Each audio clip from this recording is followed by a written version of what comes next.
မင်္ဂလာပါရှင် KS ကကြာပါကျွန်မဒီနေ့ကတော့မတူတာလေးနှစ်ထည်ပေါ့နော်ဒါလေးကလည်းတစ်ထည်ပဲရောက်လာတယ်ဒီဒီဇိုင်းလေးကလည်းတစ်ထည်ပဲရောက်လာတယ်ရှေ့တုန်းကဒါလေးကလည်းပေါ့တစ်ထည်ပဲရောက်တဲ့အခါကျတော့ရိုက်ဖြစ်လားမြန်ဖြစ်လားမသိတော့ဒါဒီတစ်ခုကဈေးလုံးလေးတူတာပေါ့နော်ဒါကြောင့်ကျွန်မဒီနေရာမှာဒီနှစ်ခုလေးကိုပေါင်းရေးလိုက်တာပါဒီဟာလေးကချီသားဝက်ဆက်ကလေးပေါ့နော်လေးဆန်ခွန်လေးဟုတ်တယ်ဒီဇိုင်းလေးကလည်းနည်းနည်းကွဲတယ်ချီသားဝက်ဆက်ကလေးသူ့ရဲ့လက်ကလေးကပွင့်သေးတယ်ပထမဟိုပွင့်တယ်နဲ့သေးရနော်ဒါလေးကပွင့်သေးတယ်အဆန်ခွဲလေးအပြည့်ဟုတ်တယ်ချိတ်ကလေးနဲ့ဒီနာချိတ်ဆွဲလေးပေါ့နော်ချီနှစ်တရချီဟောချီပေါဝက်ဆက်ကလေးပါဈေးလုံးလေးကကြောင့်3,600နဲ့5တော့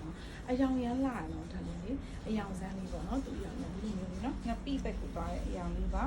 ချီသားလေးကိုမှလေကာလာရှင်လေးပြောရမယ်နော်အရန်လာတယ်ကာလာစက်ကလေးရှင်နဲ့ဒီကောင်းလေးကိုလို့ရတယ်ပွဲလန်းလေးနဲ့တူတယ်ပေါ့နော်နံပါတ်လေးက40နဲ့9လေးပါရှင်ဒါလေးတစ်ထည်ဒီဇိုင်းလေးကွဲပေါ့နော်နောက်တစ်ထည်လေးကကျတော့ဒီအယောင်လေးဒါလေးကလည်းရှေ့မှာဒီဒီဇိုင်းလေးကရောက်ပြီးတော့နော်နည်းနည်းလေးဖြော့ရရှေ့ရဒီဟာလေးကကျတော့သူကတခွားဝါအနုပဲပြောမှာเนาะသူရဲ့လိတ်ကနည်းနည်းလေးကြီးတယ်ဒူနာကြဒီလိုပုံစံလေးเนาะဒါလေးလည်းတစ်ထည့်ပဲပါလာတယ်အရန်လာဒါလေးเนาะချစ်စရာလေးပါသူကဒါပေမဲ့ဒီဥစ္စာလေးကဒီမှာကြည့်အောင်ခုမှကြည့်လို့ဒီဘက်ကပန်းချီကဒီလိုပုံစံလေးတွားတယ်เนาะဒီဘက်ကပန်းချီကကျတော့ဒီမှာဒီလိုလေးဖြစ်နေတယ်လေပန်းချီနဲ့ကွဲနေရเนาะပန်းချီနဲ့ကွဲနေအစင်းကတော့တော်တော်လာကဲစင်ပြေတော့ဒါလေးကတော့1000 short မယ်ဒီဟာလေးကျတော့เนาะစင်ပြေရဆိုရင်ယူပါ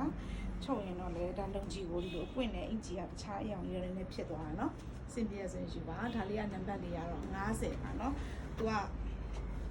အပွင့်ကဘယ်လိုဖြစ်သွားလဲဒီလိုမျိုးပေါ့เนาะအယောင်လေးနဲ့ကွဲသွားတယ်เนาะဒီဘက်ကအယောင်ကနည်းနည်းလေးပန်းချီအယောင်နည်းနည်းကွဲသွားတယ်မျိုးလေးဖြစ်သွားတာပေါ့နော်ဖြန့်ကြည့်လို့ရအောင်ခါ